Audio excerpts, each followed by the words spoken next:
Funding for Fair 2018 is brought to you by Friends, the Iowa Public Television Foundation. The Gilchrist Foundation, founded by Jocelyn Gilchrist, furthering the philanthropic interests of the Gilchrist family in wildlife and conservation, the arts and public broadcasting, and disaster relief. The Iowa Lottery.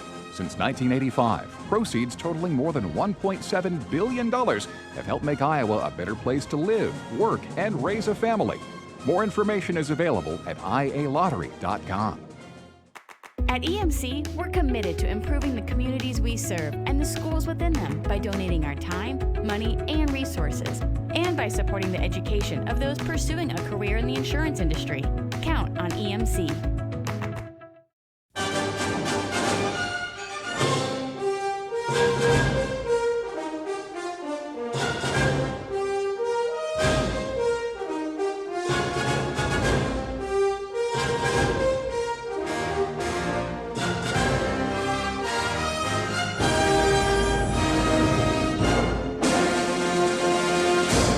Hi, I'm Bill Riley, and welcome to our last hour of State Fair highlights. It's been an incredible week, and we're thankful we were able to spend it with you, our fellow fair fans. We're hoping to make you smile tonight with stories like these.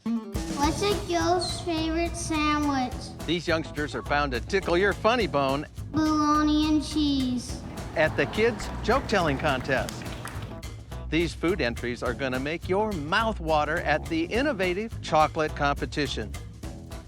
And these talented musicians are going to have your toes a-tapping at the Harmonica Contest. But first, for the last few years, we've dedicated a few minutes of our final show to an event that forces you to make, well, some kind of noise, whether it's a gasp, a laugh, or even a yelp. You just can't help but react.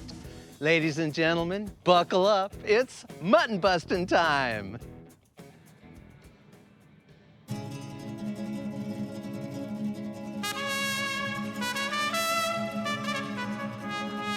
Today's the most important day of the year.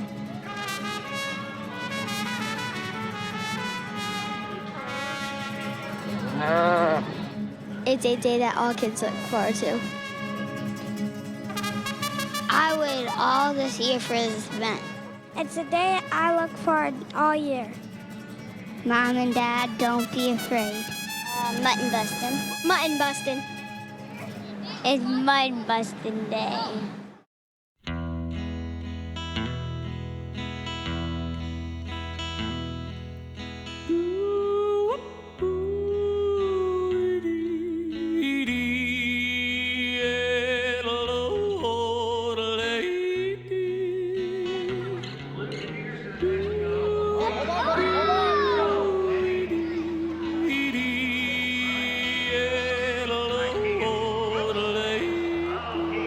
Sheep riding is when you try to hold on to a sheep really hard.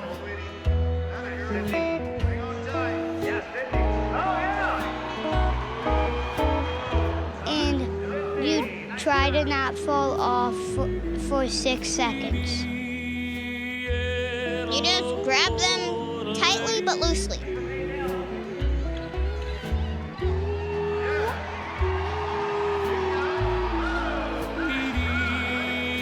So you have to hold on to the rope under it and put a hand up.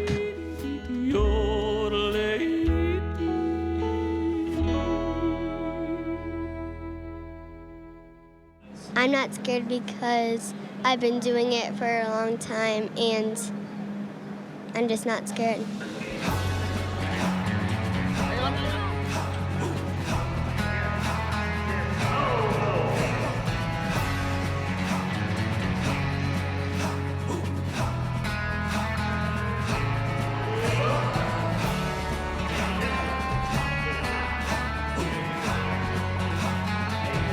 These sheep are pretty fast.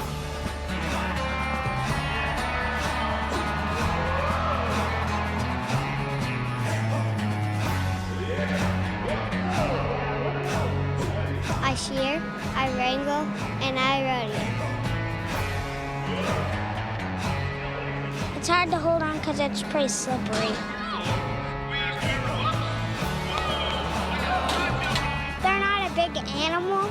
but they're tough to ride.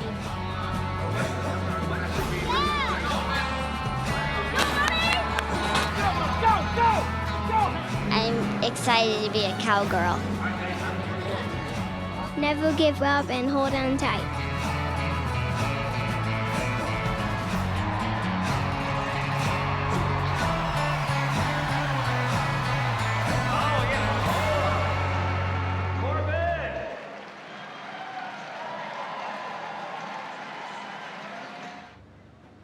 Thanks to a mobile museum visiting the fairgrounds this year, folks can go in curious and come out a little smarter about Iowa history.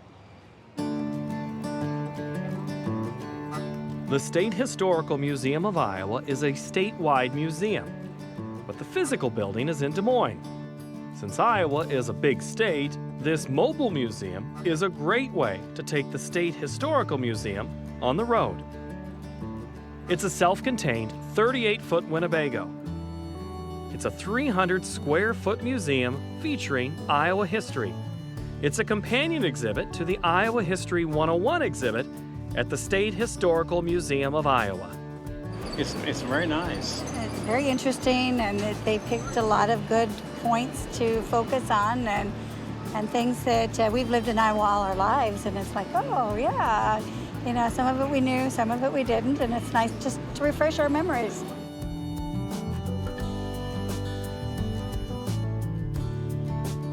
The four main topics featured are Iowa basics, Iowans at home, at work, and at play.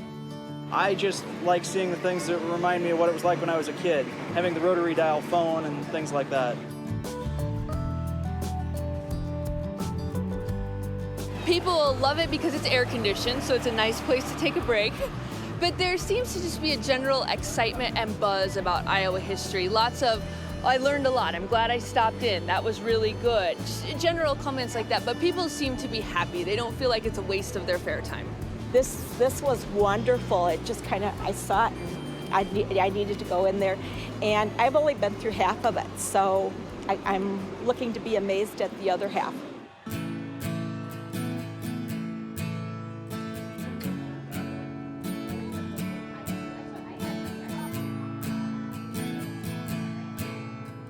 I think the one thing that I pointed it out to him were the roller skates, just because I had a pair like that when I was little and I loved them. And then the Cabbage Patch doll, I had made those for my daughters when they were popular, and it just kind of brings back good memories. You know, the history dates, because for most people, like even myself, history begins in 1956, right? So you don't really realize that, you know, this stuff happened back in the 1800s, the 1900s, and some of the things that they had to go through.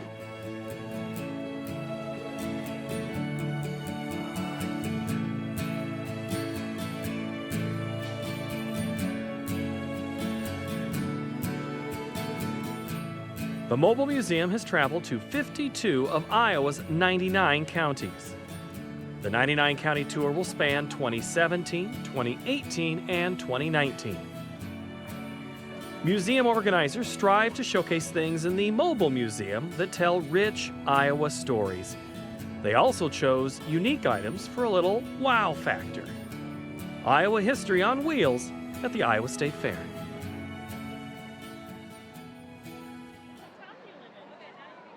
We hear from so many folks that visiting the IPTV fair booth to see Dan Wardell and Abby Brown, well, it's a yearly pilgrimage. We support that because we also love Dan and Abby.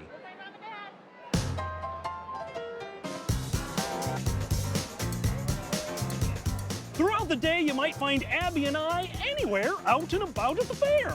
But from 11 to 2 every day, Dan and I are at the Varied Industries building, hanging out with kids at the IPTV booth. Are you ready? Yes! Let's go! Ladies and gentlemen, we present to you Clifford, the big red dog! Yay! Hi, Clifford's really real! Who did you just see? Clifford? Clifford the... Big red dog. Oh.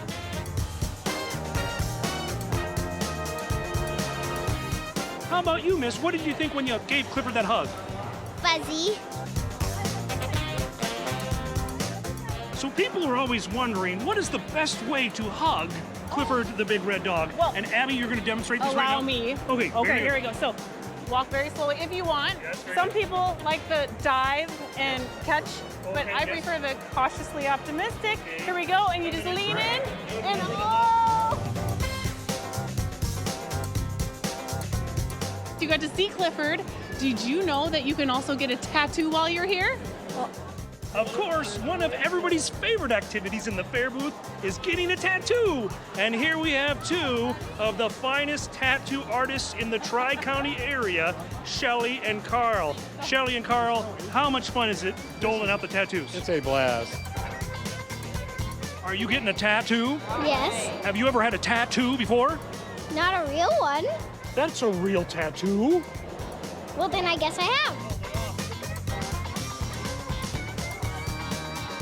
Can the IPTV tattoo be the first one on that arm? Yeah. All right, come on in here. How would you like it? Point. Right? Look at this, look at this. How's the experience so far? Cool. Yes? Yes, Very yes, good. very good. Here we go. Moment of triumph.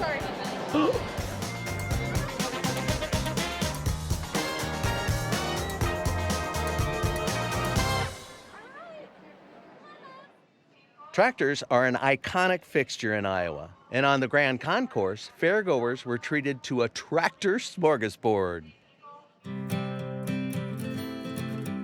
It's a cockshut made in Canada. It's model 30. They made a 20. Later on, they made a 40 and a 50. These farm crest you could order from Gamble's. So all these companies tried to figure out different ways to disperse their products. If you were out in the field and your battery was dead, you were dead unless you had a crank.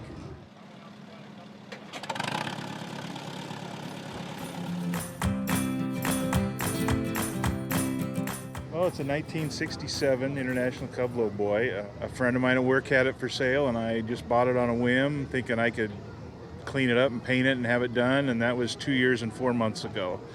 I had no idea what I was getting into. It was really learn as you go. I'd never done anything like this in my life, so we just started taking it apart, reading a lot of books, and spent a lot of time on the internet. It started its life with the Wisconsin Department of Roads, and I think they used it as a battering ram, so we did a lot of body work on the front end of it. That tractor won the lottery for the rest of its life. It's going to sit in a heated garage the rest of its life. Well, this one was enough for a while. My wife would agree with that. Well, this particular Graham Bradley here is one Dad bought. He died in '98, and he bought a couple years before. He bought a new 37 from Sears and Roebuck and drove it home from Des Moines to the farm and that. And I've got that one at home to do yet and that, but this one got done first. That has a truck transmission in it, and it's a 4-speed forward transmission. 1, 2, and 3 are your tractor gears you think of for power, and 4th gets you about 30 miles an hour down the road. And he did custom hay baling, and it was important that he got from field to field, 10 miles away, and if you bought a John Deere or something in those days, it was 12 miles an hour, so that's hence the reason he needed that tractor. Well, I'm a farm boy. I mean, the farm's 152 years old. I'm the 5th generation in that, and my idea is to get a tractor of everyone I remember that Dad had in that, and we got an 8N to go, and an MD farm all to go, and a 720 John Deere to go. And 1945 Farmall B. I put dual seats on it because I got a lot of grandkids and they all like to drive tractors. And then I got the idea of putting dual controls on it. I did a lot of figuring and finally come up with a way to put dual controls. So I have a clutch on both sides and I have a brake on both sides. So that makes an awful good teaching tractor. The Farmall B really lends itself to 2 seats. Well, we rake hay with it, and we haul bales home from the hayfield with it. Just odd jobs around the farm. It's a working tractor, and to get a working tractor ready for the fair, you got to do a little work yourself to get all the grease and grime off of it.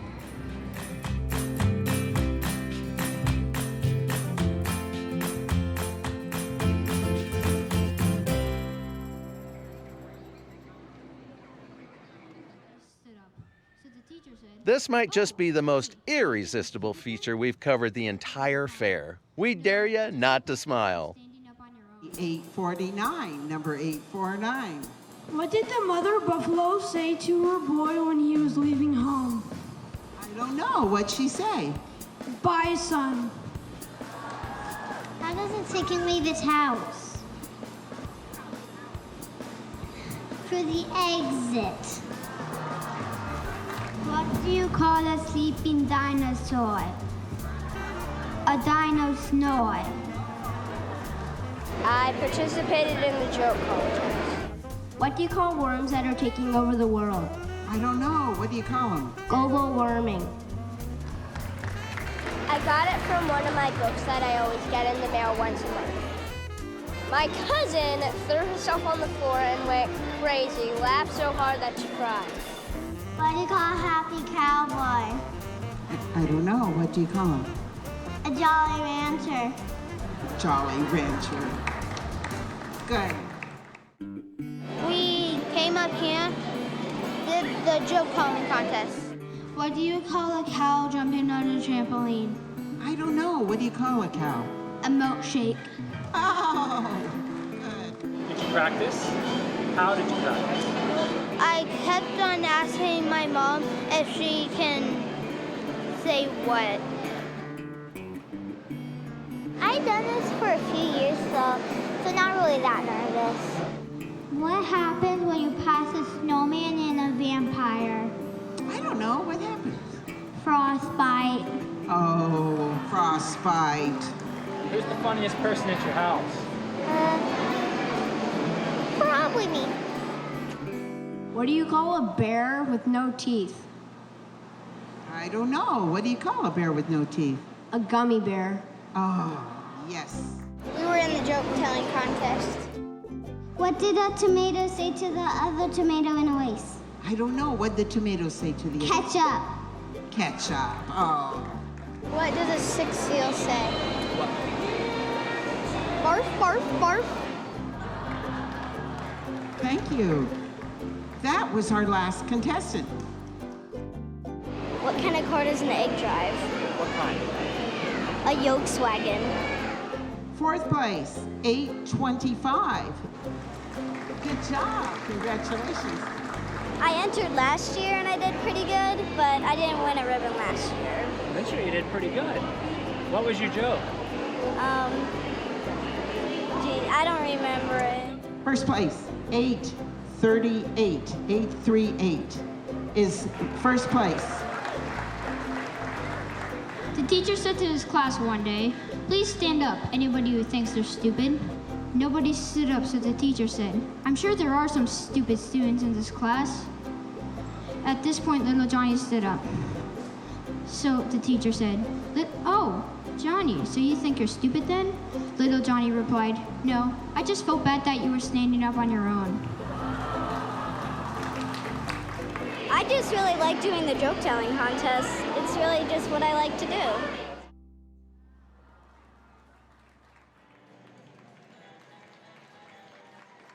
Large and impressive, the Clydesdales, the Percherons, and the draft ponies fill the Jacobson Exhibition Center with awe.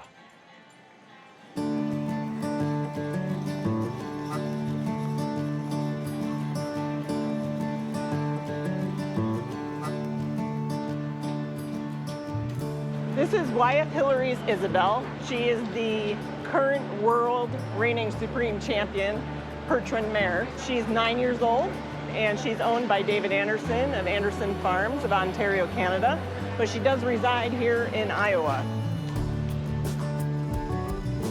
Clydesdales for me is an easy choice. They're beautiful, they're our gentle giants, they are very smart and trainable. This is one of our big mares. She's having a baby for us. It takes about 11 months and a couple weeks to get a baby. Hunter and Dunham here represent the fourth generation of our family. They're here showing showmanship this weekend. Some of my heroes are hanging on the wall in there, starting with my granddad. Anybody that shows livestock knows how much work is involved, and we all hate to admit how much. This horse's name is Riggs. He's a black Percheron gelding.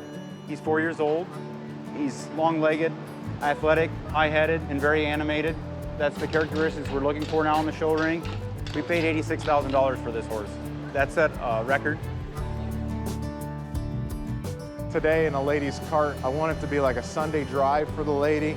Just very natural for her and that horse. The horse needs to show me that they want to do it, and also the person driving it show me that they're proud of what they have in front of them.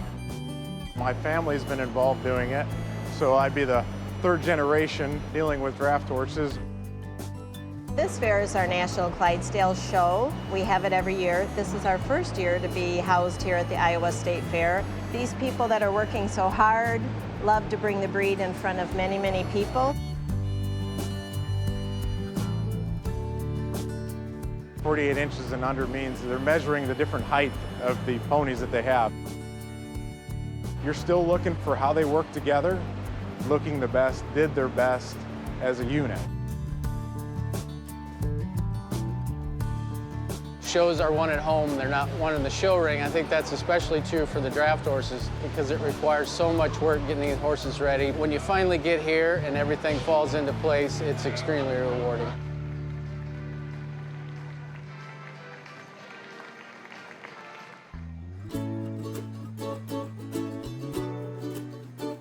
When I say a team, you want two horses working together. You want to see them as one unit, striding together, and enjoy what they do. They're alert, they know what's going on. To me, they take pride in what they're doing.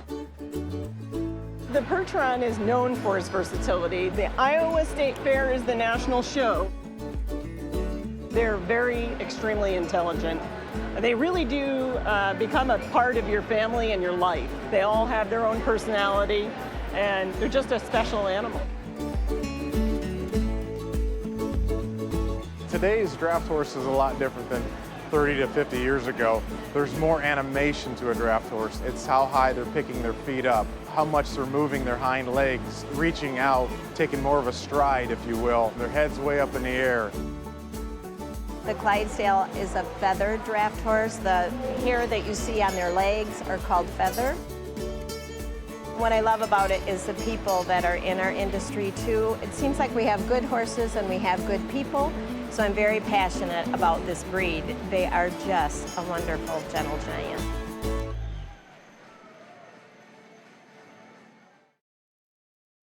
When we handed out our story assignments to the producers, we knew this one was just right for a guy with a keen sweet tooth. That's Travis Graven.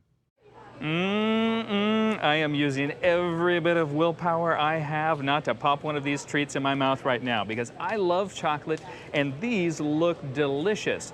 But this isn't just your run-of-the-mill contest here at the fair. This is innovative chocolate, and creativity counts.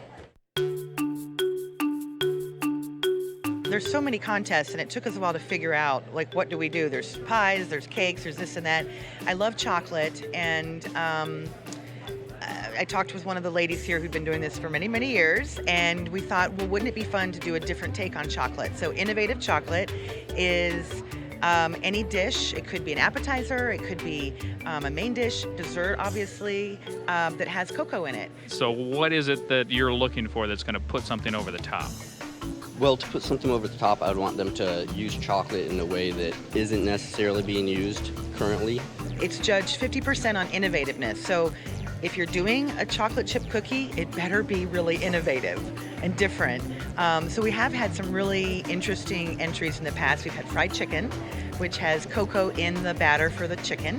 We've had beef tips, which was like a chipotle cocoa sauce on there that was really good. Just a different take on chocolate. Like, what can you do with chocolate?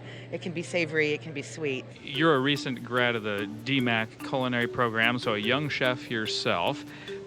Do you look for creative ways, new twists on things when you're preparing things? Oh yeah, all the time. I'm always looking for different ways to either originally like start your recipe to add different flavors for the end, or when you're plating it. That might be the most surprising one I've had. I'm gonna pop in here as you're eating this, Heather. What is it that you have here? We have a wait, don't ask, Napoleon cake. What? I think they get points for the most creative name I think we've come across today, so And how's it taste? It is very interesting. I would have to say it's the most textural one I've come across. There's a lot of crunch. There's a lot of like gelatin in there. And a lot of interesting flavors too. The addition of the kind of visual appearance, they've nailed it in creativity. So I've never had anything quite like it. Is this a staple dessert that you make, or did you just come up with this for the state fair? For the state fair. I open my refrigerator and say, okay, what can I throw together that would be innovative chocolate? So I'm a teacher, 7th grade teacher, and I always tell them that they need to be creative, do something they think nobody else will do. So that's what I try to do too. I enter a lot. We get 100 tickets together, and my friend and I come every day, and we enter whatever we want to enter that day, and I stay up till 3 in the morning. Sometimes I pull an all-nighter, and it's a lot of fun. I was kind of hoping for a mole today. Unfortunately, no moles, but that's fine. I get it. They can be quite a struggle to make. So if someone's looking to enter this competition next year, maybe a mole would be a great idea. Yeah, and I would be here happy to eat a mole.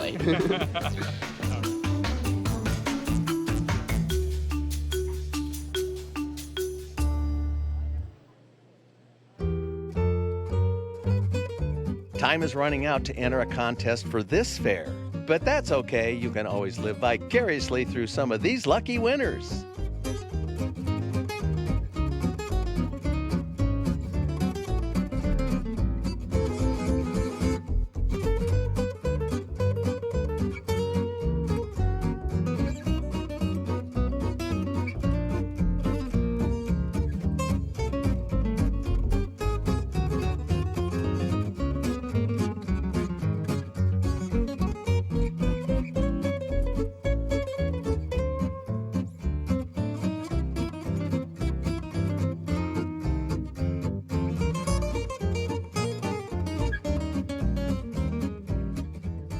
Hey, I want to give a quick shout out to the IPTV production team bringing you these great stories. You know, they work long hours and sometimes challenging conditions to make sure that they're translating that state fair magic into some awesome storytelling for you. Thanks to everyone behind the scenes who makes these highlight shows shine. Now, coming up in our second half of the show, we'll check out the results of the 4-H and FFA Sale of Champions. We'll witness some serious determination in the big wheel races. And the bluesy sounds of the harmonica fill Pioneer Hall. We'll listen in. Hey, you're watching Iowa Public Television's State Fair Highlight Show. We're sure glad you're with us. Come on back after this short break. There's so much to see at the fair, it's almost overwhelming. Iowa Public Television's Fair Highlights Show is your guide to the best the fair has to offer. The food, the entertainment, and the memories. Your financial support helps us bring these stories to you. Call 800-779-7000 or visit IPTV.org and become a member today. Iowa Public Television is bringing you more ways to get involved in our Iowa State Fair coverage. Find us on Twitter and Facebook for live fair coverage and exclusive features. Follow us on Instagram and Snapchat for behind-the-scenes tidbits. And visit iptv.org/fair to watch videos and connect with all IPTV has to offer. Join us online for State Fair fun. Hundreds of teenage performers from across the state take the stage, belting out Broadway show tunes featured in their school productions, I'm just a Broadway baby, and being honored for their theatrical achievements. got it good, what do I need with love? Join us for highlights from the 2018 Iowa High School Musical Theater Awards Showcase. Enjoy it Sunday night at 9:30. Be a part of IPTV's State Fair coverage this year by sharing your favorite pictures with us. Just tag your photos on social media with hashtag IPTVFairPhoto. We'll include our favorites on iptv.org/fair. Get parent and teacher resources with IPTV Education on Facebook. Follow IPTV Education on Pinterest. Connect with all our social networks by visiting iptv.org/social.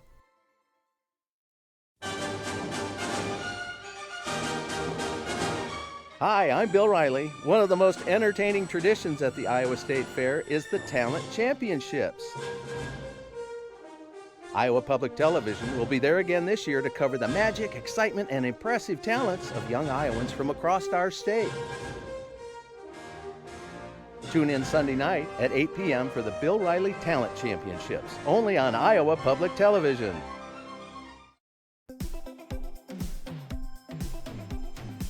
Watch more Iowa Outdoors on YouTube. Follow Iowa Outdoors on Facebook. Connect with all our social networks by visiting iptv.org/social. Hi, I'm Bill Riley, inviting you to join me for coverage of this year's Iowa State Fair. Iowa Public Television is the only place you'll see in-depth coverage of the fair. All week long, we've presented highlights on a nightly basis. And now you can enjoy all 6 hours, beginning at 2 o'clock Sunday afternoon, followed by the Talent Championships at 8 p.m. We're Iowa Public Television, and we're celebrating our great Iowa State Fair. Come join us. The Riley stage was hopping today as the last semifinalists competed. Here's a look at the talent you'll see in the finals.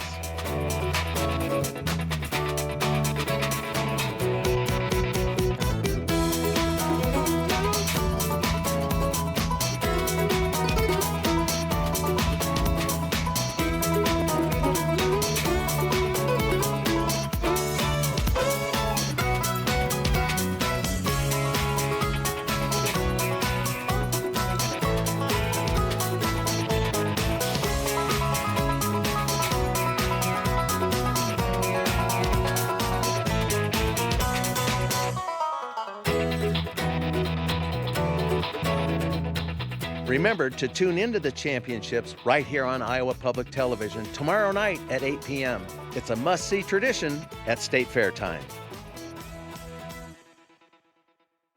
Welcome back to the show, everyone. You know, it's a humbling experience for me to host this State Fair coverage after my friend Mark Pearson and my dad, Bill Riley Sr., had done it for so long before me.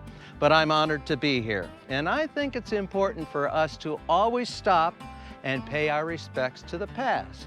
Those are the things that made us who we are today. So let's check in with our great friend Dean Borg for another nod to the past in tonight's Fair Flashback. Just as America is always changing, so is the Iowa State Fair. And Sean, it's reflected in sort of how the Iowa State Fair markets itself and themes and things like that. And over the years, you've done something differently. What did it start out to be? Just come to the fair? Yeah, in the beginning, they would have just basic come to the fair type things. In '65 is when you started actually having these set themes. That one was our Indian heritage. Kind of interesting. So they try to carry that through and foods and maybe not grandstand entertainment. But yeah, but some free stage acts and stuff would be, try to link it to that. Yeah, sure. Definitely. What are some of the more interesting ones that you have on display and can remember? We have our gay 90s heritage in '68. That one's referring to the 1890s. That's pretty interesting. In '69, we have the roaring 20s heritage. That's different. I wonder how they carried out some of these, gay 90s, and why they would even select that. Right. That one would be tough. I don't even know how you would link it to something like that. And up here you have one that's 1966, souvenir program and guide. But is there a theme here? Yeah, that was our explorer heritage. So here you have like a mix of the explorers of early America. Yes. And then in '67, it jumped right to our pioneer heritage. So you have kind of a look on that. And then as you get into the '70s, it really started to change in a different direction around the bicentennial. You had a lead up to that of the discoverers. You had the colonizers in '75. Then in the spirit of '76 of Iowa, it was kind of about our Iowa heritage. In the early '70s, they went really interesting, and you had these discover fairs. Here's one, Canada. Yeah. So the theme was Canada. Yeah, discover Canada. Interesting that we talk about the neighbors. Right. And there was a Discover Mexico in '71. That one. Well, you have to even it out with North American neighbors. And then makes a little more sense is Discover Hawaii. Yes. And that's one of our states, and it's a good tropical destination. You can see why they would want to market it that way. I remember that. I think that was 1973, if I remember, the Hawaii theme. Yeah. And they brought in entertainers from Hawaii too. Yep.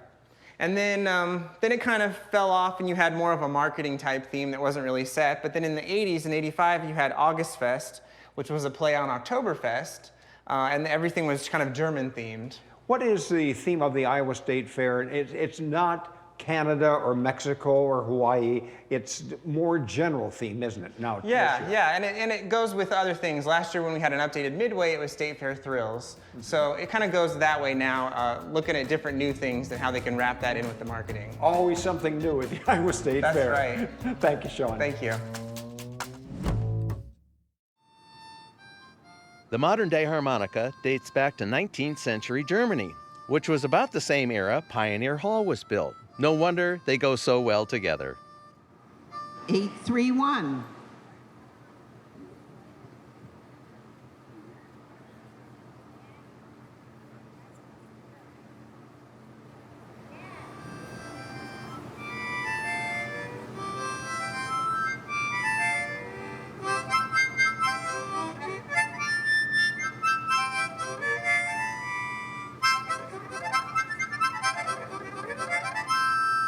So tell everybody who you are and where you're from. I'm Joey McFarland, and I'm from Brunsville, Iowa. This is number 832, 832.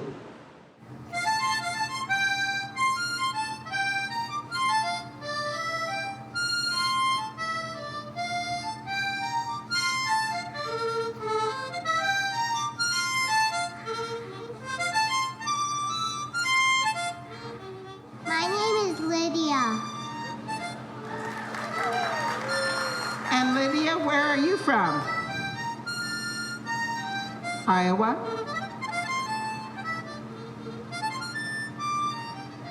Yeah.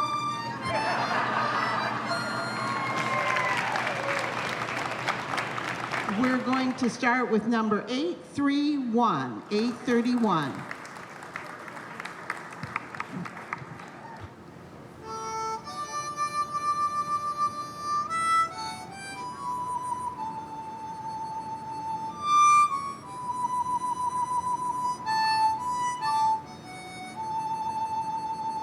It's a convenient instrument, and it's hard to carry a piano around with you, and a guitar is not always convenient. And it's a good, convenient instrument.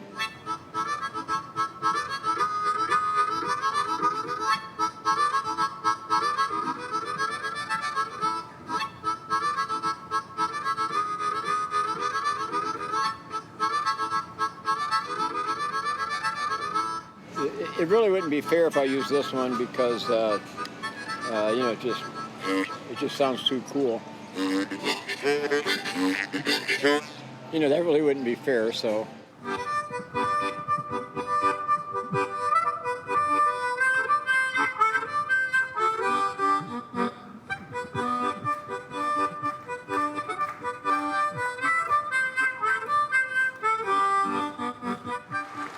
First place for 2018 goes to 837.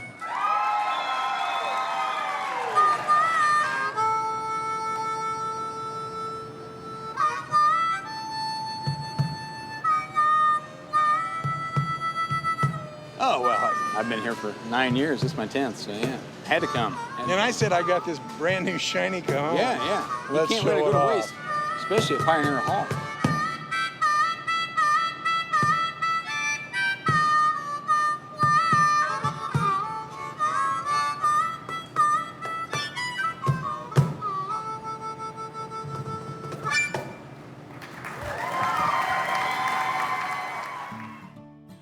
Talking to people is what our friend Charity Nebby does best. She's chatting with another fair fan.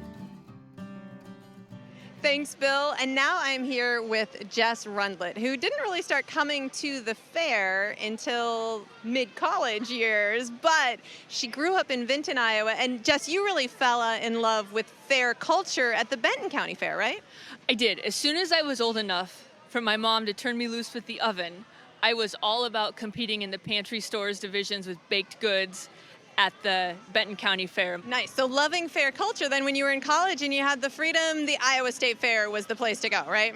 Oh, yes. I baked my sugar cookie recipe that I had won with back home and brought it down here and was promptly kicked to the curb with a third place at the 2004 Iowa State Fair. Third place is not so bad. But I want to ask you, because you love fair culture, has a big place in your heart and even your professional life now, but it's also become a place of refuge for you. I know that this is a place that you've turned during the darkest moment in your life.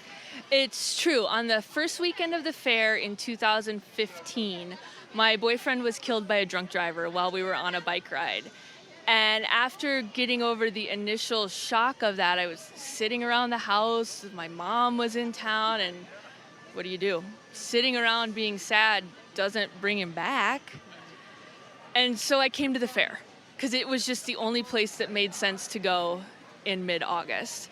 And I came to the fair and I walked around to all the places that we'd been previous fairs, and I rode the sky glider by myself, and I cried and cried and cried, and I must have looked miserable. But the great thing about the fair is there's so many people here not paying attention to everyone else. You can make it whatever you needed. And for me that year, I needed it to be a place where I could go to get out of the house and remember what's good about being an Iowan.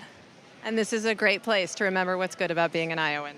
It is. This fair truly showcases everything that's good about the great state of Iowa. Well, Jess, thank you so much. The Blue Ribbon Foundation has a rock-solid way of contributing to the upkeep of the fairgrounds while providing a warm family memory. The Blue Ribbon Foundation is the fundraising arm of the Iowa State Fair. We've been around 26 years, and our mission is to raise funds for capital improvements on the fairgrounds. And in that time, we've raised nearly $140 million. And part of that is through the BRIC program, where an Iowan or someone from outside of Iowa, if they come to the Iowa State Fair, is able to buy a brick, put their name on it, put a loved one's name on it, put their company on it, and it gets placed on the fairgrounds. The BRIC program started in 1994, so it's 24 years old. And kind of the idea is, number one, you're able to put your name on something at the fair. So you're literally buying into the fair. People come up to me during the fair and say, hey, I want to go find my brick. How do I do that? And we keep a list. It's about this thick of over 8,000 bricks placed on the fairgrounds, where someone can go see their name, see their mom's name, see their dad's name, or a loved one or a friend that they put out there. And it's their little piece, kind of special, nostalgic piece that they're able to go see during the Iowa State Fair. We purchased 2 bricks. At the end of my father's life, it was kind of hard to know what to get him for a gift, and he would say as we were at the state fair, we need to do that. He would always tell my mother, we need to get a few bricks, and he would always say what he wanted on them. So finally, the last Christmas gift I was able to give my father were the 2 bricks.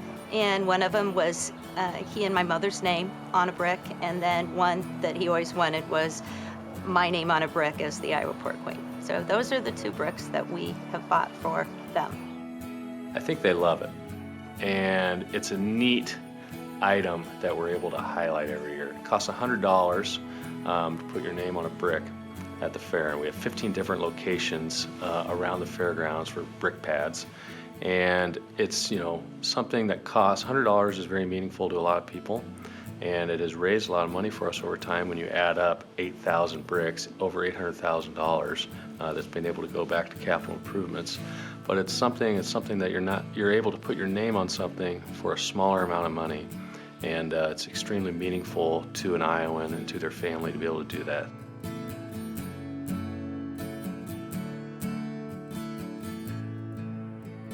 Regardless whether we talk millions or hundreds, In this particular case with the bricks, it gives an opportunity for anybody that's been to the Iowa State Fair to purchase a brick and feel a part of the giving back and making the Iowa State Fair better. It's just a great way to give back to something that's very special to the state of Iowa. Abby Brown catches up with some hot rod kids as they compete in the big wheel races. All week long, the grown-ups have been doing their contests and winning their prizes, but the kids know that the big wheel races is where the real action is.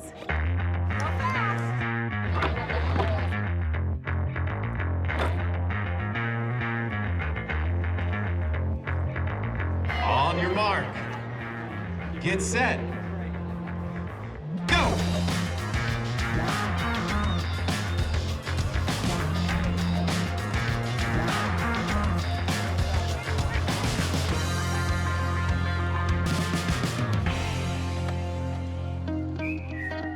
Why do we have big wheel races at the Iowa State Fair? It's part of the Iowa Parks and Recreation Day here. There's a number of activities, basketball, bozo ball, but it's just one of the events that we've been doing for a really long time out here. Get set, go! It is a 120-foot course, and we race 8 big wheels at a time, and we do heats every 5 minutes from 11 to noon, and then from 1:30 to 2:30. Everything here is mostly for fun. They just run down the course, and whoever gets to the end first is the winner. So, Who can participate in this race? anybody that's 7 and under, and if you're under 7, it's just if you can reach the pedals. And then everybody's a winner, though? Everybody's a winner. Everybody gets a ribbon for participating.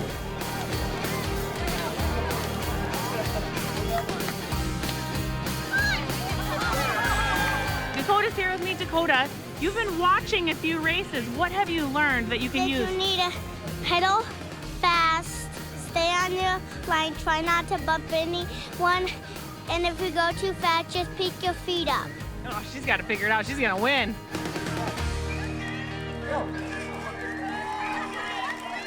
The big wheel races have been at the fair for over 30 years. So if you're thinking about coming back next year, the Grand Concourse is where the plastic meets the concrete. Go!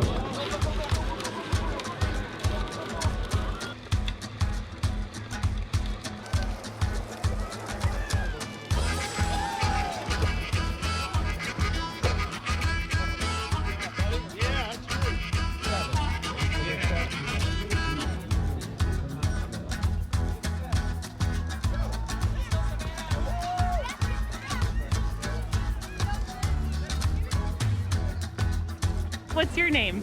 Cow. What are you doing today? Big wheels race. Oh, are you ready? You have big muscles?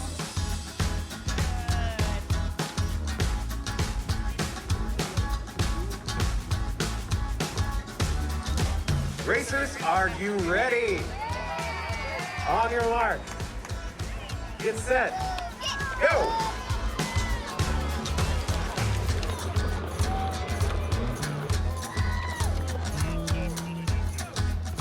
We love big wheels! We love big wheels!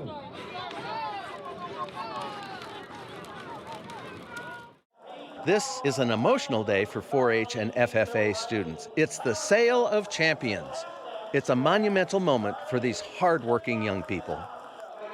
The Sale of Champions going on all around me is where the 4-H and FFA Grand Champion and Reserve Champions get to sell their livestock at the Iowa State Fair.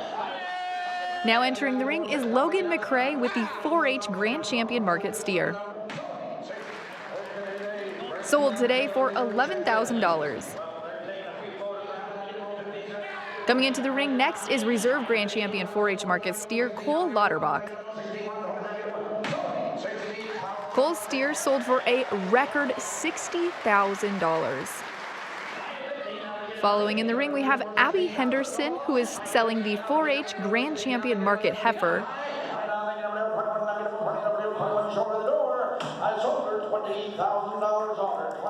Abby's heifer sold for $20,000.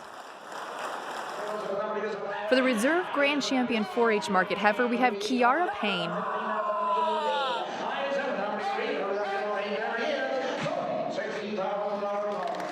Kiara sold her heifer today for $16,000. Switching animals here, we have Tommy Pretz, who is selling the Grand Champion FFA Market Hog.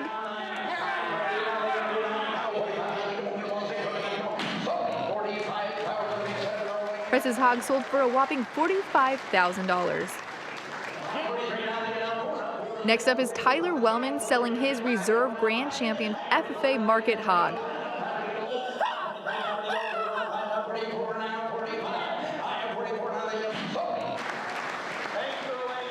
Tyler's hog went for $44,000 in today's show ring. Pierce Woodruff is selling his 4-H Grand Champion Market Hog.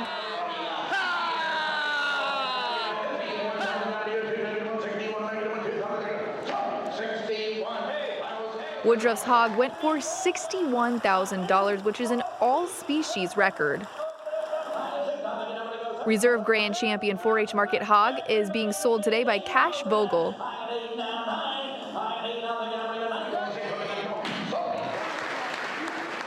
Vogel's hog went for $34,000 at today's sale. Grand Champion FFA Market Lamb for her 3rd year in a row, being exhibited by Brooke Kiesel.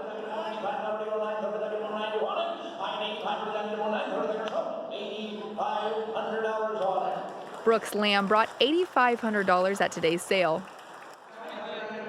Reserve Grand Champion FFA Market Lamb brought into the ring here by Lexi Berry.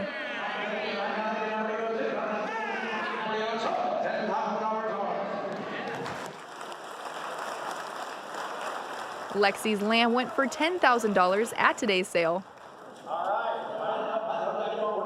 Grand Champion 4-H Market Lamb brought into the ring here by Sam Schmillen.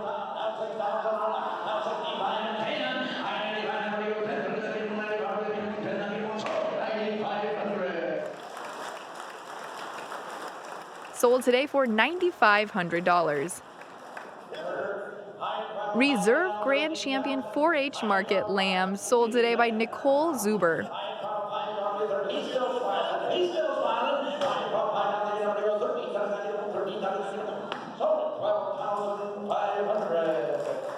That lamb brought $12,500 in today's sale. Grand Champion FFA Meat Goat sold today by Joel Henningsen.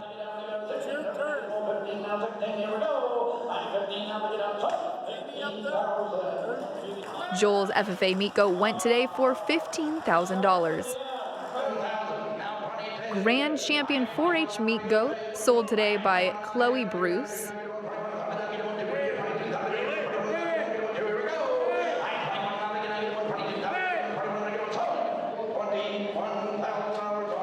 $21,000. And in the Reserve and Grand Champion broilers, we have a pair of siblings. The Grand Champion broiler was sold by Brayton Schneckinger. Those broilers brought $7,500.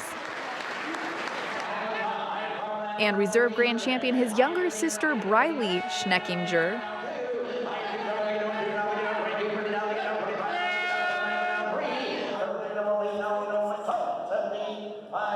Her broilers sold for $7,500. Congratulations to everyone who participated in this year's sale. Take a deep breath and experience the magic of the State Fair through the smooth camera techniques of producer Cameron McCoy in tonight's As If You Were There at the Fair.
Well, you may have noticed my producers love to collect my bloopers and put a reel together. But this year there couldn't have been that many, right guys?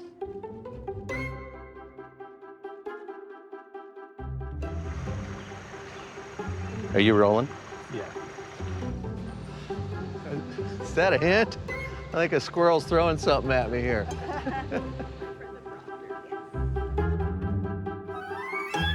Right now, I'm addicted to the teleprompter. I want my own teleprompter. Take number 500. Television, we sure hope you had fun at the fair.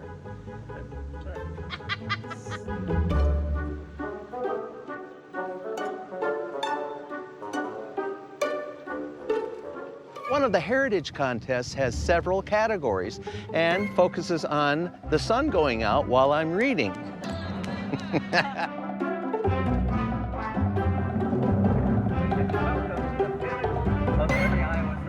Makeup. That's, oh, they're spider webs. That's what it is. It's simple. We love the fair. You love the fair. So let's, so we work hard. So let's work hard.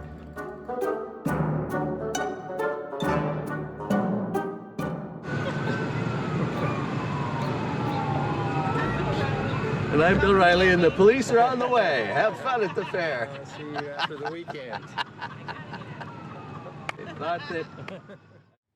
Hey folks, it's time to wrap up our fair highlights for 2018, but there's one more big event we're covering tomorrow. It's the Talent Championships. Tune in Sunday night at 8 o'clock to see the performers who have worked so hard this week to be on that stage, and we'll find out who will win it all.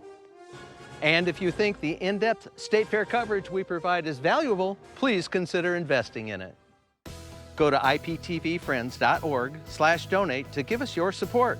We are so thankful to everyone who contributed this week. It really makes a difference. Thank you so much. Whether you watched us with your family and friends around the television or watched us on Facebook Live on your laptop or your smartphone, however you enjoyed the highlights, we're glad you were here with us. Fair 2018, oh, it's almost in the history books, but it's been awesome. I'm Bill Riley. For everyone here at Iowa Public Television, we sure hope you had fun at the fair.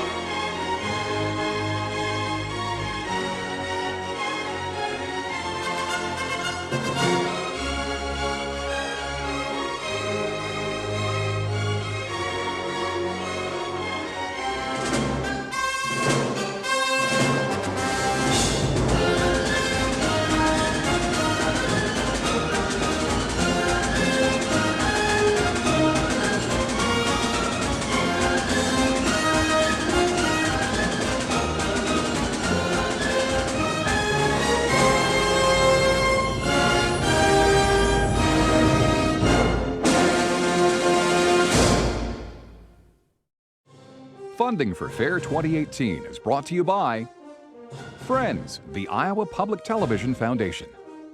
The Gilchrist Foundation, founded by Jocelyn Gilchrist, furthering the philanthropic interests of the Gilchrist family in wildlife and conservation, the arts and public broadcasting, and disaster relief. The Iowa Lottery. Each year, lottery proceeds provide millions of dollars to finance state programs that benefit all Iowans. The Iowa Lottery, putting the woo-hoo into state funding since 1985.